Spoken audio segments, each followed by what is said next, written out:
Good day, everyone. Our topic for today is about introduction to organization development.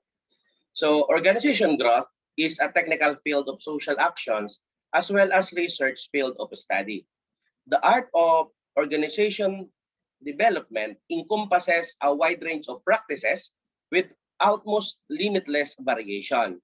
OD can take many forms, including team building with top executives, systemic reform in a municipality, and work enrichment in a manufacturing company. OD research covers a wide range of subjects, including the impact of improvement, organizational change processes, and factors affecting OD performance.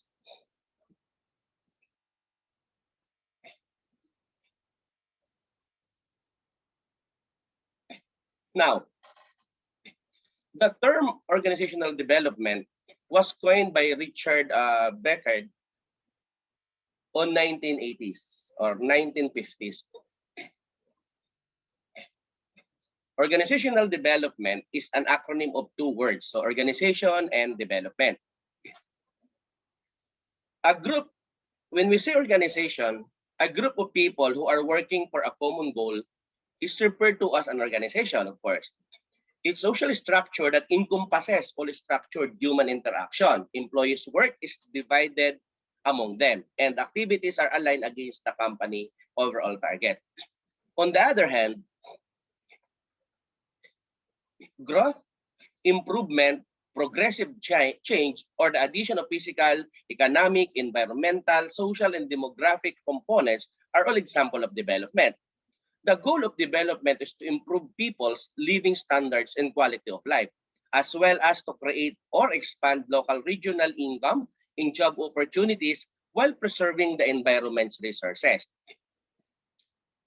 I'm not sure if you would agree with me. For me, development is noticeable and useful, but not always right away, and involves aspect of quality improvement as well as the creation of requirements for the change to continue. So organization development is a deliberately planned effort to increase an organization's relevance and viability. So it is a framework for change, and oftentimes a manager helps to lead this change. So to give you an additional definition of organization development, so as what we have here, it is a planned process of change in an organization culture through the utilization of behavioral science, technology, research, and theory.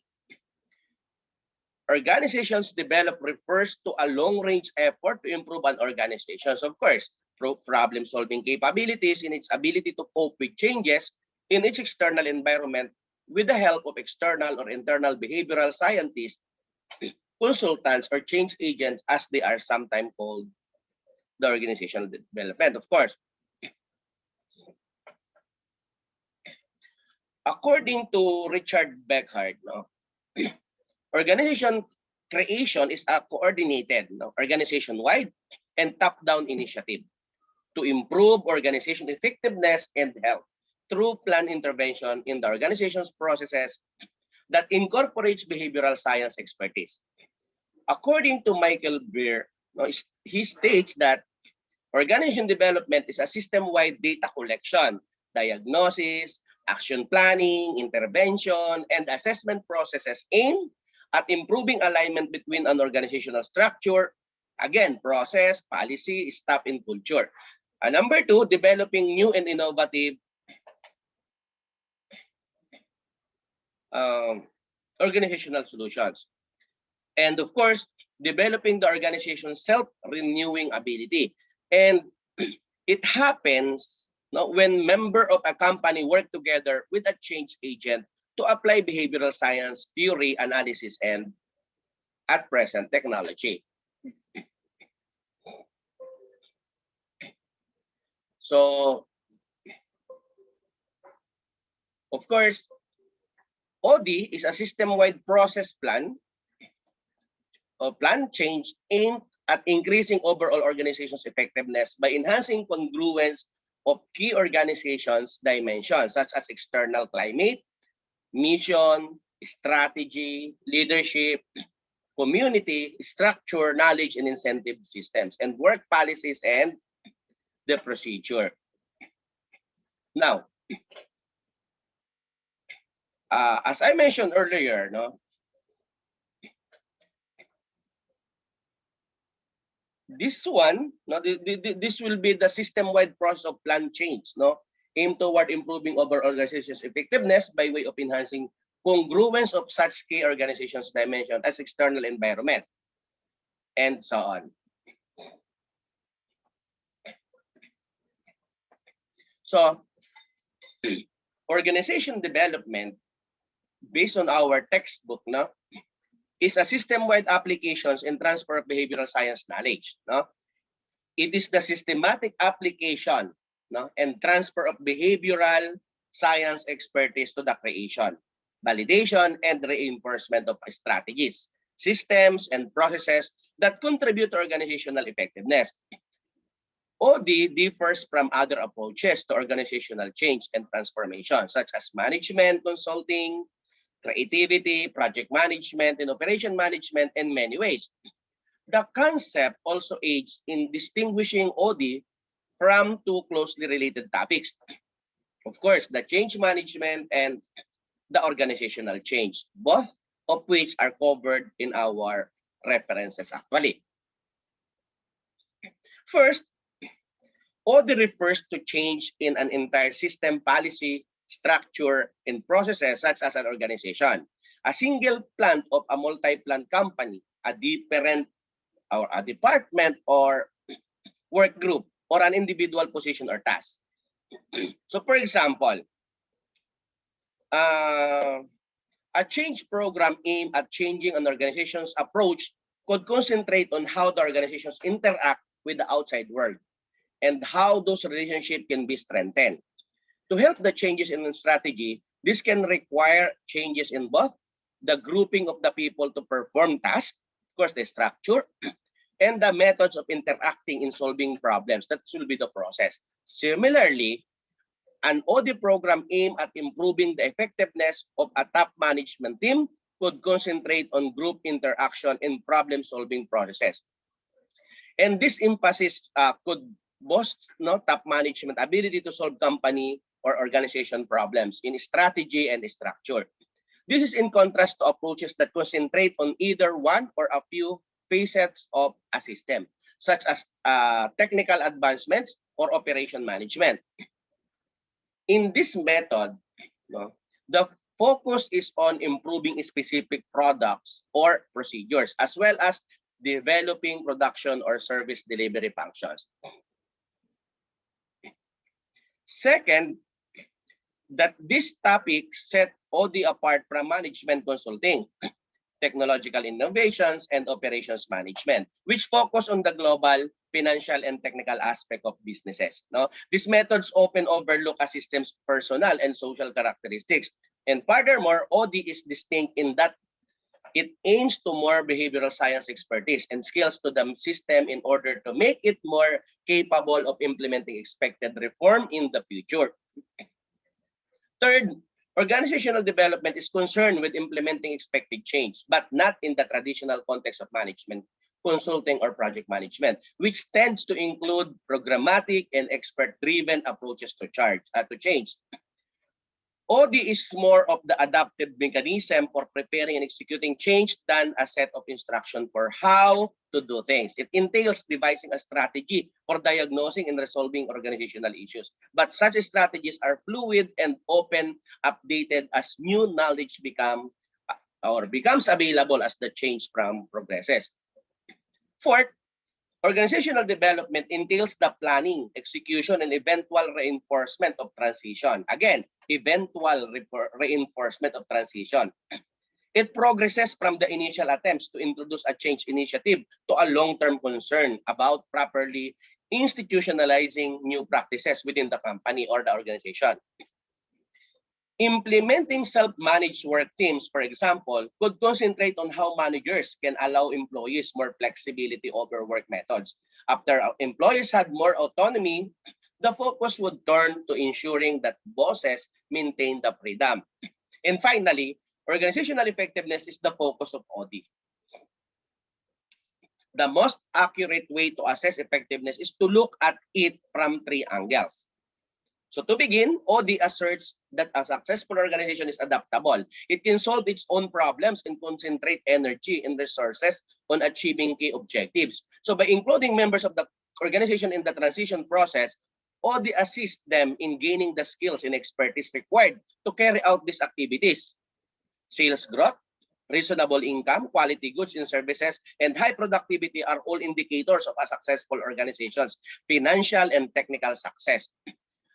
OD assists companies in achieving these goals by using social science methods to reduce costs, enhance goods and services, and boost productivity. And finally, a successful business that happy and loyal clients or other external stakeholders, as well as a motivated, satisfied, and learning workforce.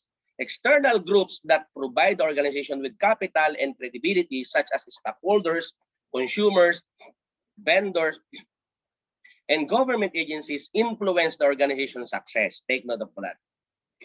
It also has the ability to recruit and inspire capable workers who then perform at higher levels. So other types of organizational change have a distinct emphasis from OD. So for example, management consulting is primarily concerned with financial efficiency, while operations management or industrial engineering is concerned with productivity. The organization development can be distinguished from change management and organizational change, as I mentioned earlier. Both organizational development and change management are concerned with successful execution of expected change. So they're both interested in the series of events, procedures, and leadership issues and problems that contribute to changes in organization. Their underlying value orientation, however, is different. In addition to success and competitive advantage, OD's behavioral science foundation promotes principles of human potential, engagement, and growth. The principles of expense, quality, and schedule are more broadly focused in change management. As a consequence, one of OD's defining characteristics is its emphasis on information and skill transfer so that the system can better handle change in the future. The transfer of these skills is not needed for change management. In short, all OD entails change management, but not all change management entails OD.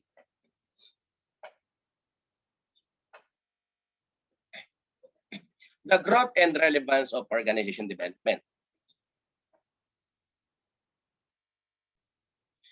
We argued, organization must respond to increasingly complicated and unpredictable technological, economic, political, and cultural changes. And OD could assist a company in developing successful responses to these changes, as well as in many cases, proactively influencing the company's or organization's strategic path. The rapidly changing circumstances of recent years bolster our claims and emphasize their importance. Organizations, according to some analysts, are experiencing unparalleled instability and confusion, and nothing short of a management revolution will be able to save them. Organizational transformation is shaped by 3 main trends, that is globalization, information technology, and managerial innovation. Now, globalization, new regimes, new leadership, new markets, and new countries are forming, bringing with them both opportunities and challenges to the global economy. The fall of the Berlin Wall symbolized and energized Germany's reunification. The European Union has built a cohesive economic bloc that is changing the face of global market. Entrepreneurs have emerged in Russia, the Balkans, and Siberia to transform the former Soviet Union. Terrorism has infiltrated every aspect of economics and social life, and China is emerging as an open market and influence on the global economy. And still remember SARS, rapid spread and economic effects show the interconnectedness of the social system organization, and the global economy. Information technology. The way a company gathers, stores, manipulates, uses, and transmits data can either save money or improve the value and quality of its goods and services. So for example, evolving e-commerce strategic and organizations rely heavily on IT. Amazon.com, Yahoo, and eBay are among the .com bubble survivors. Google has emerged as a major rival to Microsoft, and the amount of business conducted on the internet is expected to rise at double-digit rates in the coming years. So furthermore, the underlying pace of innovation is unlikely to slow. Electronic data interchange, which was once considered cutting-edge technology, is now considered standard business practice. The ability to transfer information quickly and cheaply within and between organizations has fueled downsizing, deferring, and restructuring. Telecommunicating has become possible, and thank you to the internet, of course, allowing Capital One and Sigma employees to work from home without ever having to leave the house. And finally, information technology is altering the way people use intelligence. It's about the many-sizing power from the few and assisting one another for free, and how this will not only change the world, but also the way the world changes. Employees of the organization now have access to the same critical details that senior managers use to make decisions.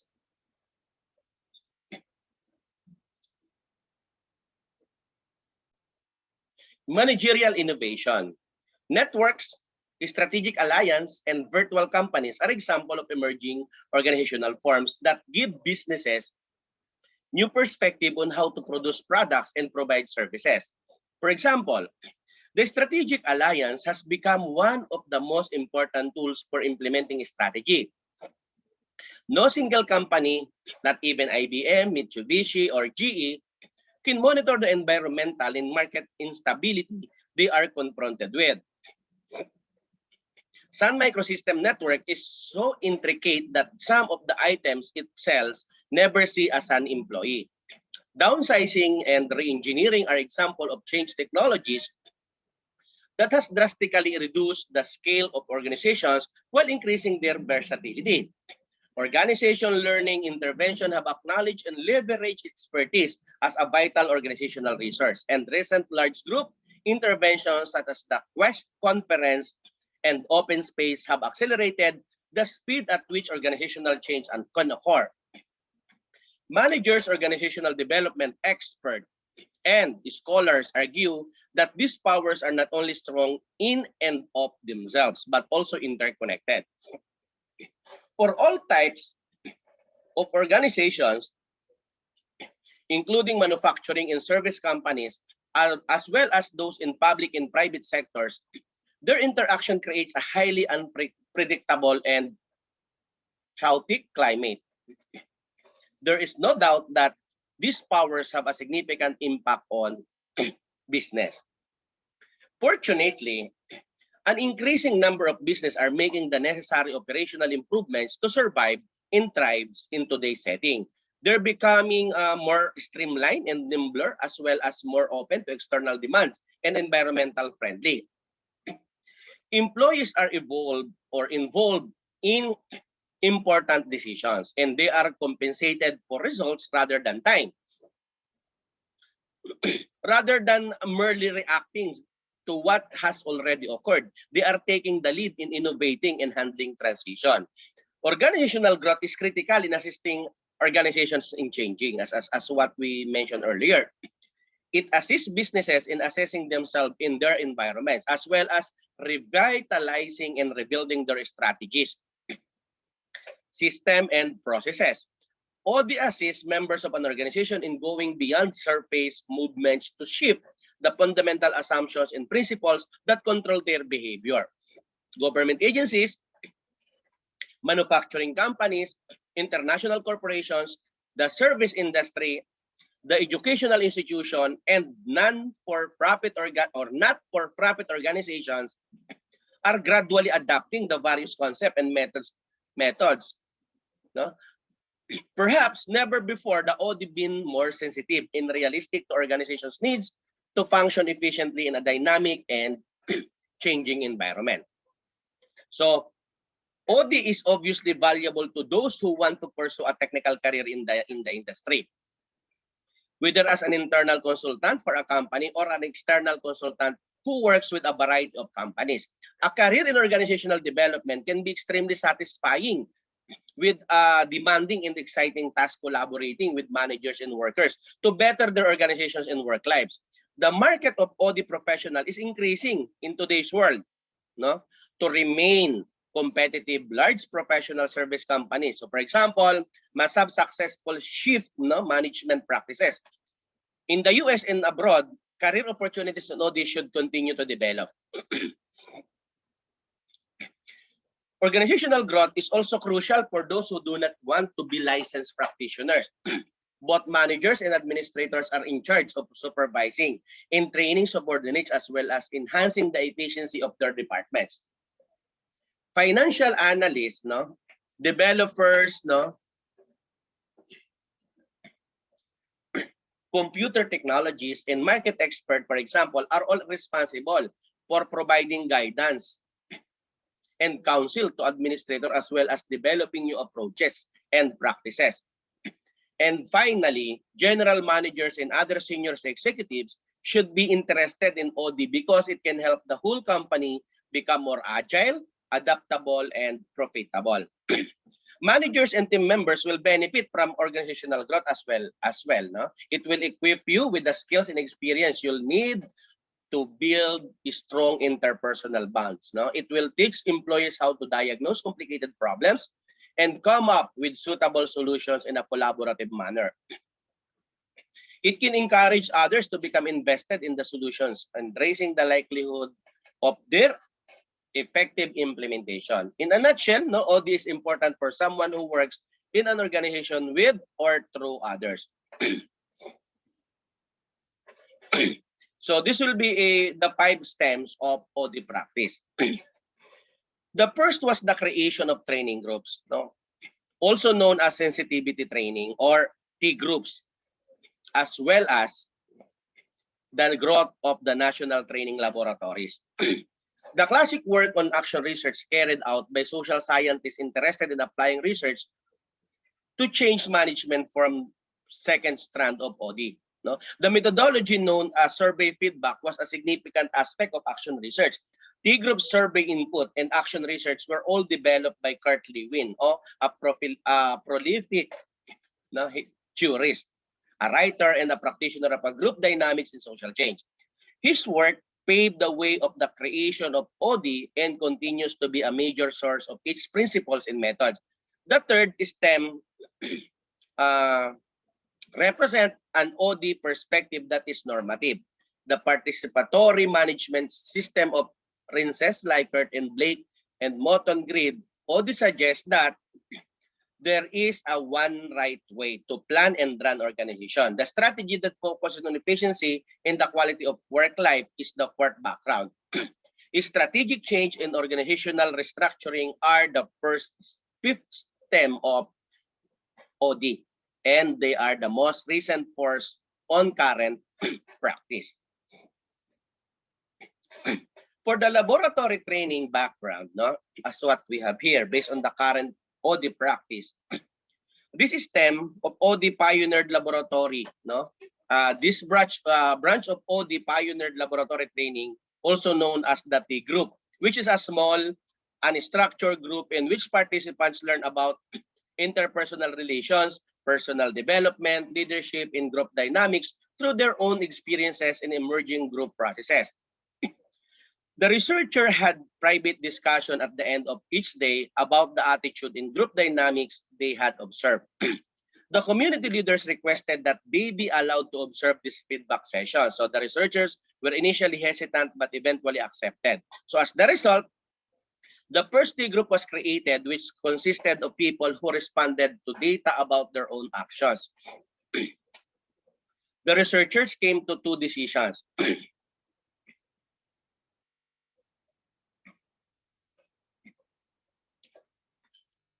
The researcher came to two conclusions. From the first T group study, the group interaction feedback was a rich learning opportunity. And the method of group building had the capacity of learning that could be applied in back-home situation. Three development emerged. Of course, the establishment of regional laboratories, the extension of summer program session to year-round sessions, and expansion of the T group into business and industry, with NTL members becoming more involved with industry programs. Research and survey feedback background. So Kurt Lewin was also a part of the second movement that led to the development of OD as a practical social science area. And this second background relates to action analysis and survey input processes. The contribution of action research dates back to 1940s actually, when social scientists John Collier, Kurt Lewin, and William White conducted studies. They found that if members of an organization wanted to use analysis to manage progress, it needed to be closely connected to action. Of course, members of the organization and social scientists collaborated to gather research data about the organization's working, evaluate it for cause of problems, and propose and introduce solutions. Following implementation, further data was collected to determine the performance, and the data collections and action cycle was often repeated. So member of organizations were able to use research on themselves to direct actions in progress, and social scientists were able to study the process to extract new insights that could be applied elsewhere and as a result of an action research. A third follow-up study found that the department receiving input experiences. So again, a third follow-up study found that the department's receiving input experience more meaningful and substantive improvements, such as work satisfaction, than the two departments that did not participate. Likert and Mann drew some conclusions about the impact of survey input on organizational progress based on their results. As a result, survey feedback approaches had been widely used in a number of environments in both action research and survey feedback, and these examples show a typical pattern of data collection, data feedback, action planning, execution, and follow-up data collection. Normative background or normative approaches. The assumptions that a human relations approach reflected the one best way to run organization was closely followed by the intellectual and practical developments from the laboratory training STEM and the action research or survey feedback STEM. The research that linked Likert's participative management, no, is the participative management system or style in Blake and Motton's Grades OD program with organizational effectiveness exemplify this normative belief. No? Then, according to Likert's participative management program, companies have one of four management structure. The exploitative authoritative regimes, no? Top-down autocratic leadership style. Benevolent authoritative system, it is similar to system 1 but with a more paternalistic management style. Consultative systems, employee engagement, coordination, decision making are all improved with this. And number 4 is participative group system, almost the polar opposite of system 1. This scheme, which is based on community decision making and oversight, encourage high level of members engagement and participation. Productivity and quality of work-life background. People define quality work-life, no, in terms of specific work improvement strategies and approaches. It was equated, no, with techniques like career enrichment, self-managed teams, and labor management committees. The term employee empowerment and employee have recently been used interchangeably actually. No? With the former implying the influence that comes with the decentralizing decision making. Employee empowerment and employee involvement, as I mentioned, on the other hand, can be too constraining. No? The terms employee empowerment and employee involvement have recently been interchanged, as I mentioned, with the forming implying the influence that comes with decentralizing decision making.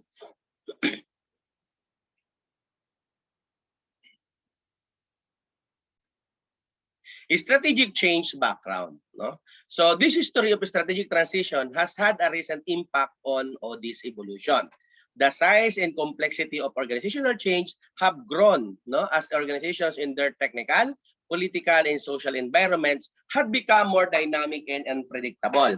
And this pattern has resulted in the need for OD to take a strategic approach, as well as the encouragement of planned change processes at the organizational level. The integration of an organization's climate, policy, and organizational design is improved by strategic change.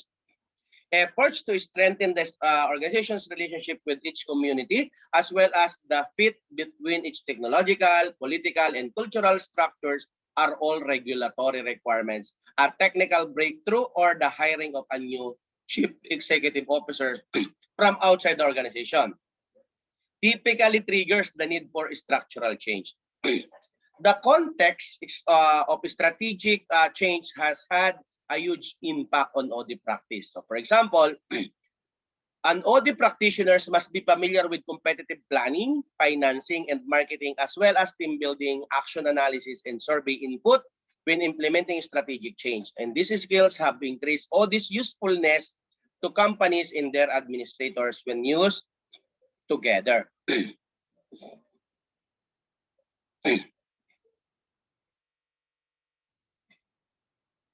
Now,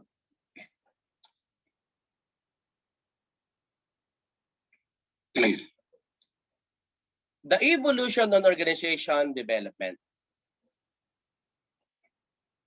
The mentioned 5 background, as well as the trend shaping organizational change, have a strong influence on current practice in organization development. The strong value emphasis that underpins OD practice is evident in each laboratory teaching, action study, and survey feedback, normative, and quality of work-life roots. No?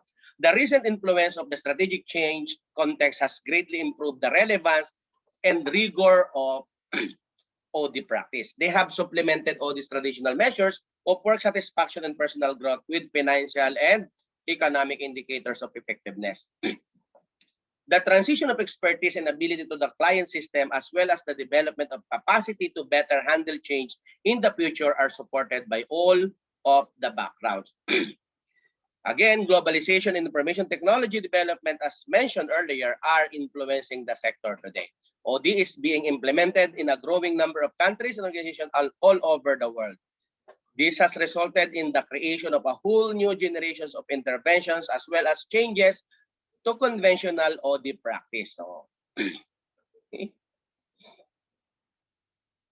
to summarize the chapter 1, Chapter 1 introduced OD as a plan change discipline concerned with applying behavioral science, knowledge, and practices to help organizations achieve greater effectiveness. Managers and staff specialists must work with and through people to achieve organizational objectives. And OD can help them form effective relationship with others. No? Organizations are faced with rapidly accelerating change, and OD can help them cope with the consequences of change. The concept of OD has multiple meanings. No? The definitions provided were resolved some of the problem with earlier definitions. The history of OD reveals the 5 roots: the laboratory training, action research, and survey feedback, normative approaches, productivity and quality of work life, and strategic change. The current practice of OD goes far beyond its humanistic origins by incorporating concepts from organization strategy and design that complement the early emphasis on social processes. The continued growth in the number of and diversity of OD approaches practitioners and involved organizations attest to the health of the discipline and offers a favorable prospect for the future.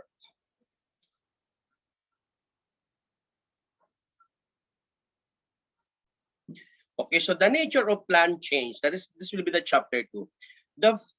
pace of global economic and technological development makes change an inevitable feature of organizational life. No? However, change that happens to an organization can be distinguished from change that is planned by each member. The term change will refer to plan change. Organizations development is directed at bringing about plan change to increase an organizational effectiveness and capability to change itself. It is generally initiated and implemented by managers, often with the help of the OD practitioners from either inside or outside the organizations. Organization can use plan change to solve problems, to learn from experience, to reframe shape perception, and to adapt to external environmental changes, to improve performance, and to influence future changes. All approaches to OD rely on some theory about plan change. That theories describe the different stages through which plan change may be affected in the organization and explain the temporal process of applying OD methods to help organizations members manage change. The general model has broad applicability to many types of plan change efforts and serves to organize. And we discuss different types of change and how the process can vary depending on the change situation. And finally, we present several critiques of plan change. So, theories of plan change. So, Lewin's change model, the unfreezing, typically this steps entails reducing the forces that keep the organization's actions at its current level. And freezing may often be achieved through a psychological disconfirmations mechanism. Members may be inspired to participate in improvement efforts by presenting evidence that reveals differences between behaviors expected by company or organization's members and behaviors actually exhibited. Moving. This move elevates the organization's, departments, or individuals' action to a new stage via improvements in organizational structure and procedures. It entails interfering in the system to create new behaviors, beliefs, and attitude. Refreezing. This move restores equilibrium to the organization. Supporting factors that strengthen the new organizational state, such as organizational culture, incentives, and processes are often used to achieve this. Lewin's model provides a foundation for comprehending organizational change. Since the 3 stages of transitions are so general, a lot of thought has gone into elaborating them. Lippitt, Watson, and Wilsley planning model, for example, divides Lewin's model to 7 steps. The scouting, entry, diagnosis, planning, intervention, stabilization, assessment, and termination. Similarly, Coach's 8-stage process can be mapped into Lewin's phases, creating a sense of urgency, building a leading alliance, defining a vision and plan, communicating the change vision, empowering broad-based action, achieving short-term wins, and consolidating gains in delivering further change, as well as anchoring new approaches throughout the community. However, Lewin's model is also closely associated with the area of organizational development. And it is used to demonstrate how other forms of change can be introduced. Lewin's 3-step model, for example, has been used to illustrate how information system can be more efficiently applied. So as what we have here, so we have a comparison of plan, of change. So we have of course, the problem identification. This stage normally starts with a senior executive or someone with clout in the organization notices that the organization has 1 or more issues that could be resolved with the aid of an OD practitioner. Consultation with a behavioral science expert. So the OD practitioners and client carefully consider each other during the initial interaction. The practitioner must be aware of his or her own normative, developmental theory or frame of references, as well as the assumptions and values that underpin it. Sharing them with the client from the start foster a transparent and collaborative environment. Data gathering and preliminary diagnosis. One method of diagnosis starts with observation, then moves to a semi-structured interview, and finally to a questionnaire that measures the problem found in the previous steps. When gathering the diagnostic data, OD practitioner can exert control over the member from whom no, they are collecting information. So in OD, any action taken by the OD practitioner can be regarded as an activity that has an effect on the organization. So how about the effect or the feedback of a key client or group? This one. So the diagnostic data is feedback to the client, typically in a community or work team meeting. Since action testing is collaborative task, the feedback step in which members are given the data gathered by the OD practitioners aids them in determining the organization's or unit's strength and weaknesses. All appropriate and valuable data is provided to the client by the consultant. And obviously, the professional can safeguard sensitive sources of information and can even withhold information at times. So consideration of privacy and ethics, as well as decision on whether the community is ready for the information or whether the information will make the client unnecessarily defensive, are all factors in determining what is important and useful. How about the joint diagnostic of problem?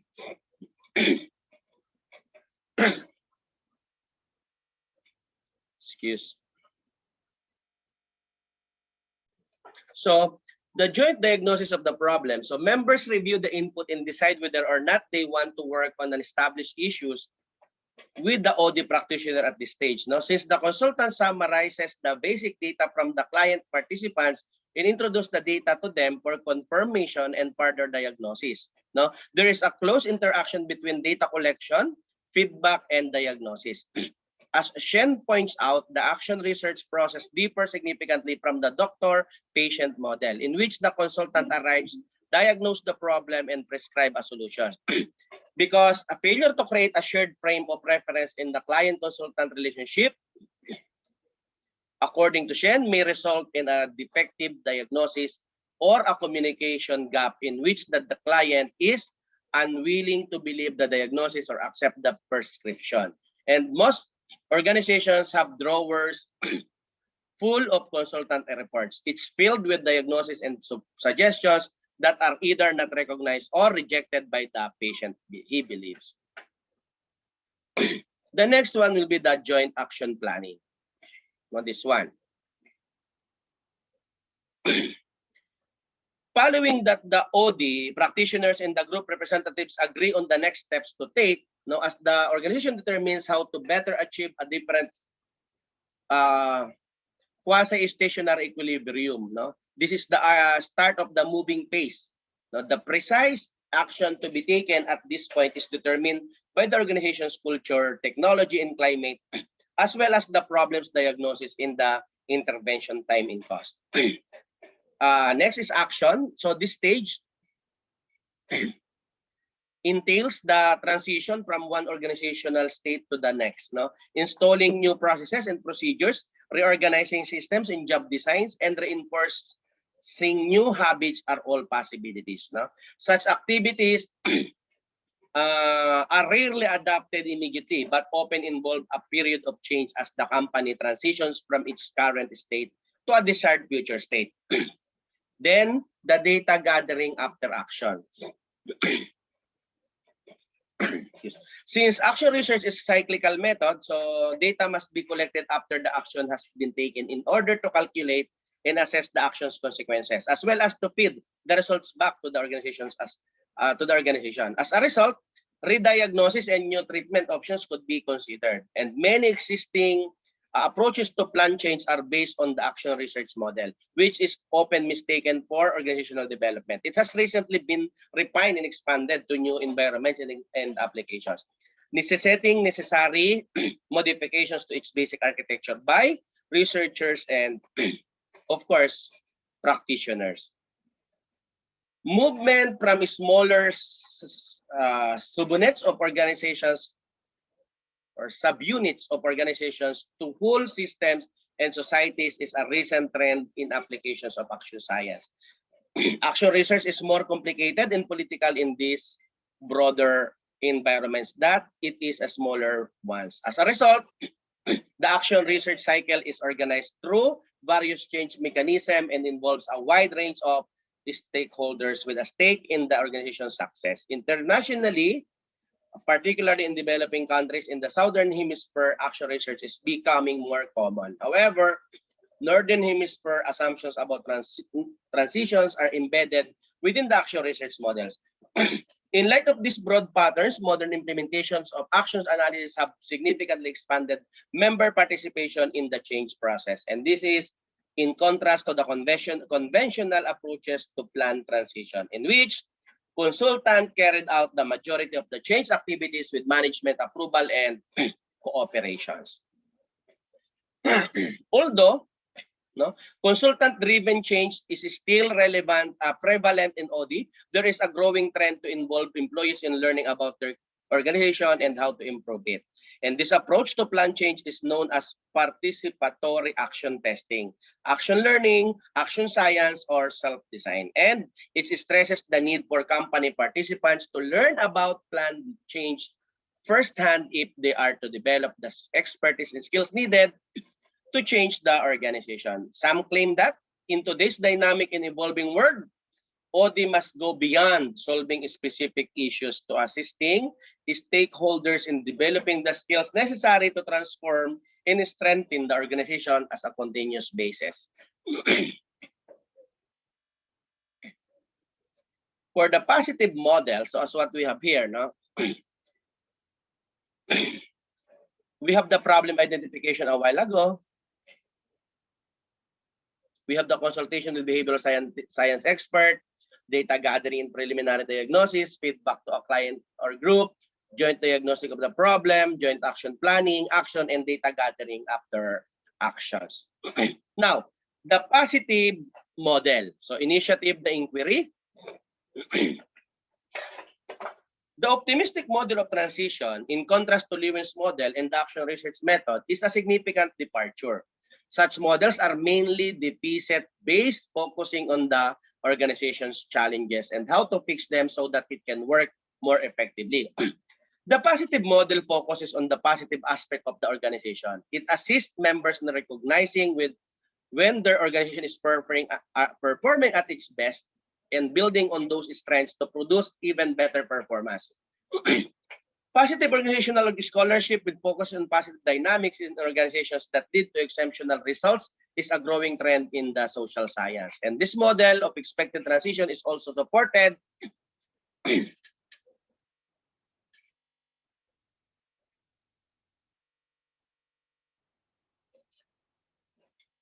this model of expected transition is also supported by extensive studies on expectation effects. It demonstrates that people have a proclivity to behave in ways that fulfill their expectation. And as a result, optimistic perceptions about the company will energize and drive actions toward making those values in reality. So when we say initiate the inquiry, the subject of change is determined in the first step. So it emphasizes member participation in order to recognize the organizational topic that they are most passionate about. So the change mechanism will take on these positive characteristics if the subject of inquiry is genuine and relevant to the members of the organization. Inquire into best practices. This process entails collecting knowledge about the organization's best of what is. If the topic organization is organizational creativity, participants will assist in the development of an interview procedures that will gather stories of innovative concepts that have been created and introduced within the organizations. Members of the group perform the interviews. They interview one another and share tales of creativity in which they have personally participated. And these accounts are combined to form a database that describe the company or organization as a forward-thinking structures. Discover the themes. Members discuss that stories, both large and small. In this third step, to establish the collection of themes that reflect the common dimensions of people's experiences. Envision to a preferred future. So members then discuss the trends that have been established, question the status quo, and envision a compelling future. So member envisions the organization's future together, building possibility propositions, no? A statement that connect the organization's current best practices with ideal possibilities for future organizing based on organization's effective history. So this idea should paint an image of the future that is both exciting and provocative. No? Members recognize relevant stakeholders and vital organizational structure that must be aligned to facilitate the emergence of the desired future based on these possibilities. The vision transformed into a declaration of what ought to be. Design and deliver ways to create the future. So the final step entails the development and delivery of future-oriented methods. It moves on the intervention and evaluation stages, so which are closely to those of action analysis. Members make improvements, evaluate outcomes, make appropriate modifications, and so on as they work to bring the organization closer to the vision and maintain what will be. The process carried out by reinvigorating discussions about the best of what is currently available. So, for comparison of change models,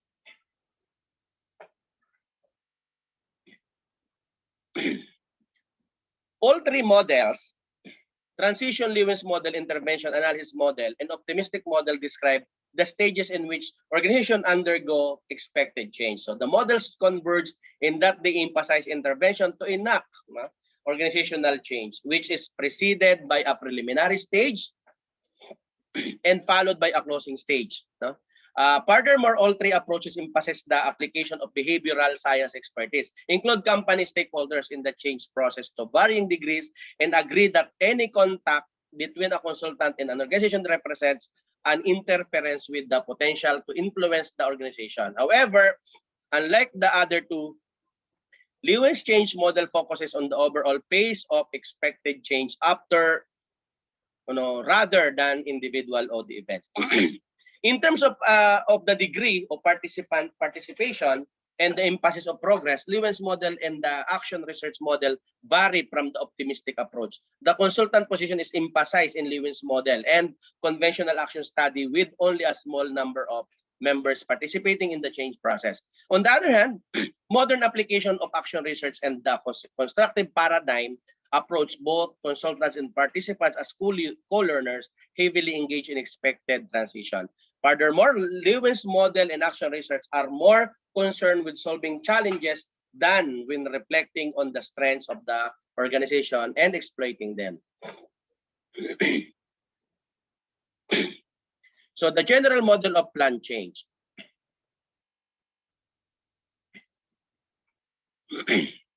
So as shown here in figure 2.2, the three models of plan change indicate a general structure for plan change. So the structured outlines the four fundamental tasks that professionals and members of organizational collaborate in order to grow their organization. The arrows linking the various activities in the model depict the usual sequence of events, which include everything from entering and contracting to diagnosing, preparing and implementing change, and assessing and institutionalizing change. Organizational change is not a simpler linear operations, as the line connecting the activities demonstrate, but it does require significant overlap and feedback among the activities. It also shows the individual chapters apply to the four major change events as the model is used to structure. So entering and contracting, so the first series of tasks in plan change project involves entering and exciting. These activities assist managers in determining whether or not they want to continue with a plan improvement initiative and devote resources to it. Entering an organization necessitates collecting preliminary data following the collection of this data. Managers and other organization representatives discuss the issues or opportunities in order to create a contract or agreement to participate in expected reform, and the contract outlines future reform activities, the resources that will be allocated to the project, and how all the professionals and other members of the company will be involved. In order to comprehend the organizational challenges or to identify the positive areas for investigation. In certain cases, organizations do not progress beyond this stage of expected transition due to one or more factors. So disagreement about the need for change, budget limitations, or the appearance of other change approaches that are more feasible. When using OD in non-traditional international environments, the entering and contracting process must be responsive to the context. It will discuss in chapter 4. No, diagnosing, the client framework is closely examined at this point of expected transitions. So understanding organizational change challenges, including their cause and effects, or gathering stories about the organization's positive characteristics may be subject of diagnosis. One of the most critical aspects of OD is the diagnostic procedure. No? It entails selecting a suitable model for comprehending the organization, as well as collecting, evaluating, and relaying information to managers and representatives of the organizations about any issues or opportunities that might arise. Of course, it entails now selecting a suitable model for comprehending the organization, as well as collecting, evaluating, and relaying information to managers and representatives of the organizations about any issues or opportunities that might arise. The key shift practices in diagnosis are data gathering, analysis, and feedback. So interviews, findings, survey, instrument, and archival sources such as meeting minutes and organizational maps are all covered actually in our chapter 7. It also describes how to review and evaluate data. The process of feedback diagnostic data is defined in our chapter 8. No? So members of the organization open in conjunction with an OD practitioner and discuss the data and its implications of change. For planning and implementing change, in this stage, organization members and practitioners jointly plan and implement OD intervention. They create intervention to help the company accomplish its vision or objectives, as well as action plan to put them into action. The organization's readiness for change, current change capacity, culture and power distribution, and the change agent's expertise and abilities are all factors to consider when planning interventions. So we have, of course, the human process interventions at the individual, group, and total system levels, and others. In evaluating and institutionalizing change, the final stage of planned transitions entails assessing the intervention's impact and overseeing the institutional of effective change. Project to ensure their long-term sustainability. No? Members of the company receive feedback on the intervention's outcome, which help them decide if the modification should be continued, changed, or suspended. Good improvement must be institutionalized by using feedback, incentives, and preparation to reinforce them. In government agency, application defines the start of a plan, perform, or reform process. It goes into great detail about the preparation and implementation phases of transition, as well as how people can be involved.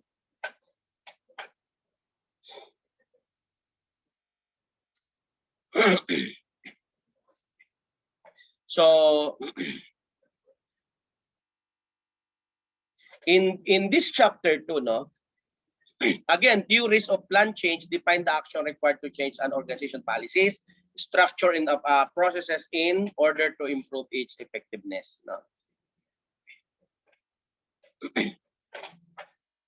Now, for chapter 3, the people who perform OD are the focus of this chapter. So, which build on the previous one. Now, a closer look at the OD practitioners will give us a more intimate perspective on the professions and help us understand how and why OD is so reliant on personal relationship between practitioners and members of the organization.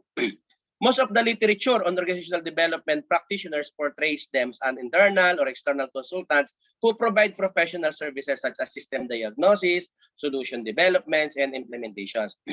Professionals in similar fields such as industrial psychology and strategic management, as well as line managers who have learned how to use OD to transform and grow their organizations, are also included in this practice scope.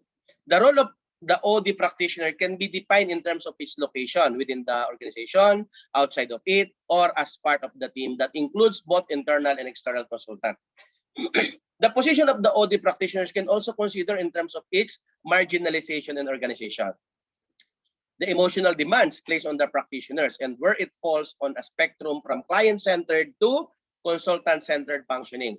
And finally, company recreation is a new profession that offers a variety of ways to gain experience and advance your career. However, due to the demanding nature of helping careers, OD professional must be prepared to deal with the risk of professional burnout.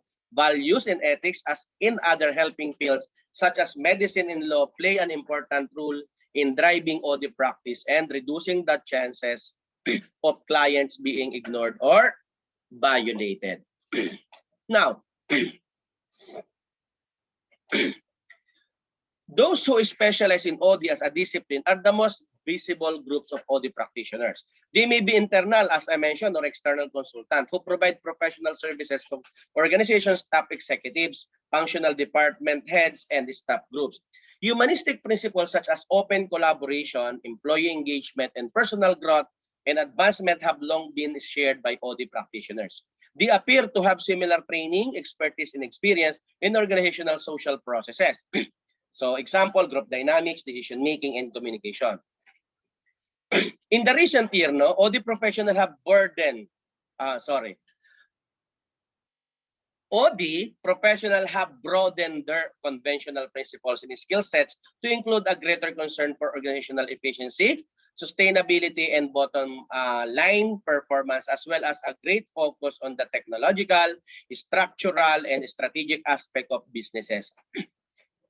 The third group of people who are affected by the word is the growing number of managers and administrators who have acquired OD expertise and are applying it to their own work areas.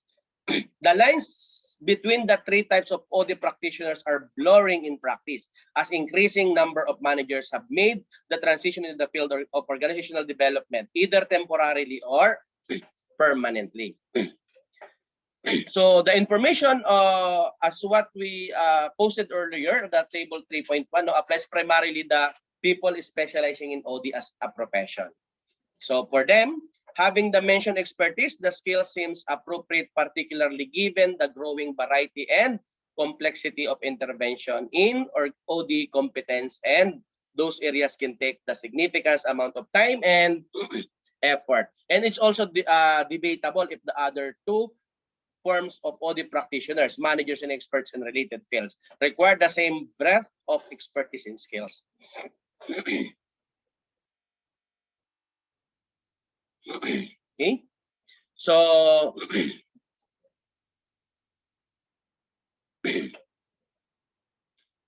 actually,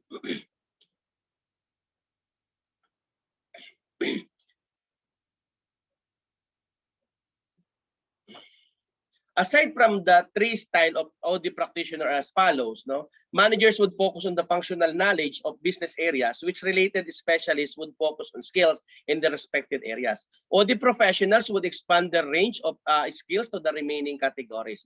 Managers would focus on functional knowledge of business areas, and related specialists would focus on skills in their respective areas.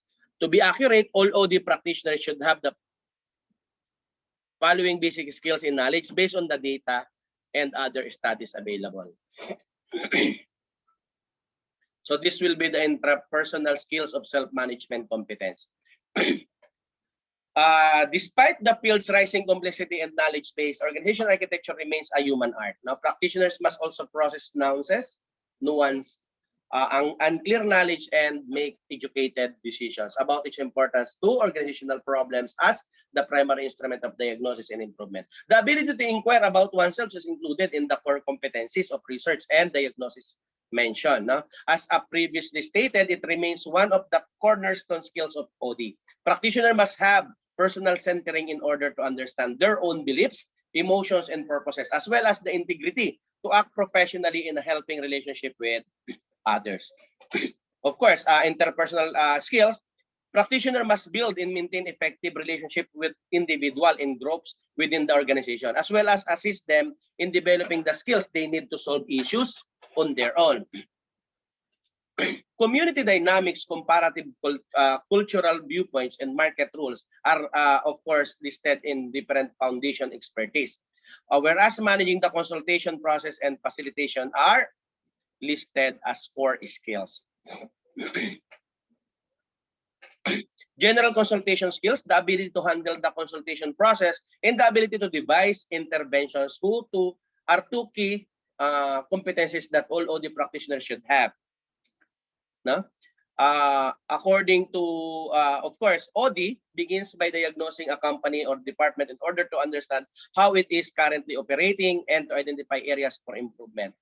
At a rudimentary stage, OD practitioner must be able to perform an accurate diagnosis. It must be accurate, of course. They should know how to include members of the organization in diagnosis, how to assist them in asking the right questions, and how to collect and interpret data. Organization development theory, a general understanding of organization growth, such as that is the final essential tool OD practitioner should have.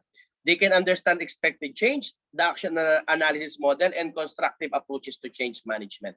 They should be aware for the various approaches available as well as the importance of assessing change programs. Perhaps most important, OD practitioners should be aware of their own position in the developing field of organization growth, whether as an OD specialist, manager, or a specialist in a related field. Now, this will be table 3.2, the difference between external and internal consultants. So professionals is organizational leadership work with companies both with and outside the company. Internal consultant are employees of the company who work in the human resource department or directly report to the line manager. They can focus solely on OD or combine with other responsibilities such as pay, training, and employee relations. Many large corporations have formed specialized OD consulting groups, including Boeing, Raytheon, Disney, Microsoft, Philips Morris, Procter & Gamble, Weyerhaeuser, Kimberly-Clark, and Citigroup.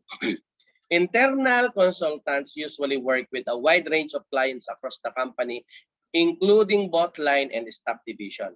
External consultants do not work for the client organizations. No? Instead, they work for a consulting firm, a university, or for themselves. External consultants are often hired by companies or organizations to provide a specialized experience that isn't available in-house, to add a fresh, potentially more analytical viewpoint to the company growth process, or to signal power changes. So of course, we have the marginality. No? The issue of marginality is at core of promising line of research on the skilled OD position. A marginal individual is someone who effectively bridges the gap between two or more groups of opposing interests, values, and behavior patterns. Whereas in the past, no, marginality was often viewed as dysfunctional because marginality is now viewed as more constructive. Okay, so emotional demands. No? The role of OD practitioner is emotionally taxing. No? And understanding emotion and their influence on practitioners' effectiveness is essential.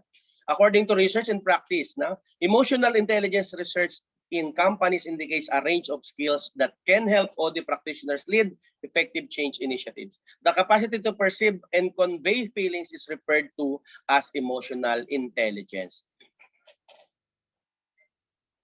So we have here the diagnosing, intervening, and evaluating. To summarize the chapter 3, no, the position of the organizational development practitioner has been discussed in this chapter. No? Individuals who specialize in OD as a discipline, people from similar fields who have acquired some expertise in OD, and managers with the OD skills needed to change and expand the organization or department are all referred to as OD practitioners.